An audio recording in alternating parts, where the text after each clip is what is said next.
छतरपुर से बड़ी राजनीतिक प्रतिक्रिया सामने आई, जहां महिला आरक्षण संशोधन बिल को लेकर बीजेपी महिला मोर्चा की प्रदेश कार्य समिति सदस्य अर्चना सिंह ने राय रखी।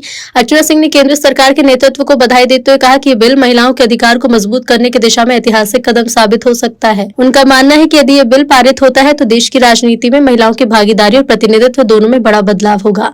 उन्होंने कहा कि महिलाओं को निर्णय लेने की प्रक्रिया में ज्यादा अवसर मिलेंगे, जिससे समाज के हर वर्ग का संतुलित विकास संभव होगा। अब सवाल ये कि क्या ये बिल संसद में पूरी तरह पास होकर देश की आधी आबादी को नया सशक्तिकरण देगा या फिर इस पर सियासी बहस और तेज होगी। इस पर सभी की नजरें हैं।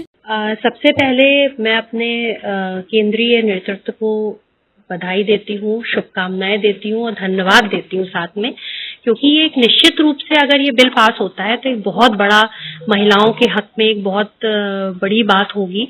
और हमने देखा, मैं इसके लिए धन्यवाद अपने यशस्वी प्रधानमंत्री जी को देना चाहूंगी। और जब से वो प्रधानमंत्री बने हैं हम लगातार देख रहे हैं कि उन्होंने महिलाओं के लिए काफी कुछ किया है।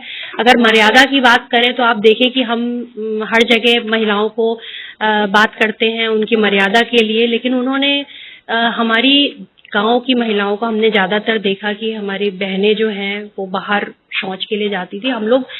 आज हम लोग काम कर रहे हैं राजनीतिक क्षेत्र में, हम लोग ग्रामीण परिवेश में भी बहुत ज्यादा जाते हैं। तो महिलाओं के मन में जो एक बात है, एक सम्मान है हमारे प्रधानमंत्री जी के लिए, वो मतलब उसको आपके चैनल के माध्यम से बताना चाहूंगी। साथ ही साथ हमारी बहनों के लिए जो उन्होंने अन्य योजनाएं दी हैं, चाहे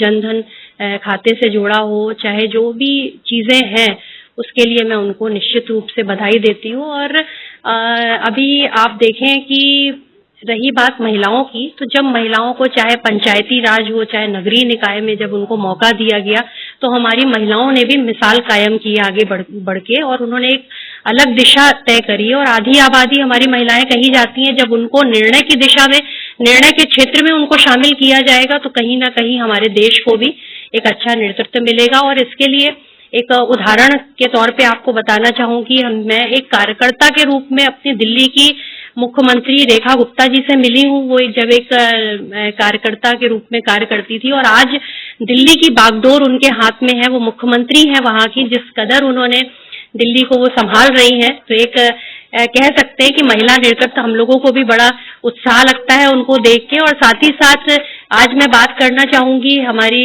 स्वर्गीय सुषमा स्वराज जी को। जब वो बोलती थी संसद में खड़े होके तो अच्छे की बोलती बंद हो जाती थी, ऐसी हमारी सुषमा दीदी हुआ करती थी।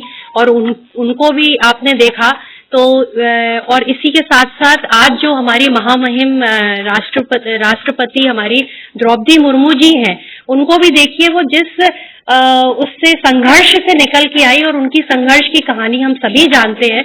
और जिस संघर्ष के बाद वो निकल के आई और अपने राष्ट्रपति पद को सुशोभित हुई, और उसके बाद जो उनकी निर्णय क्षमता है, जो उनका नेतृत्व है, वाकई में कहीं ना कहीं काबिले तारीफ है। तो मुझे लगता है अगर ये बिल पास होता है तो ये महिलाओं को एक अलग दिशा, अलग उनकी दिशा तय करेगा और भारत को भी एक दिशा प्राप्त होगी, एक दिशा मिलेगी।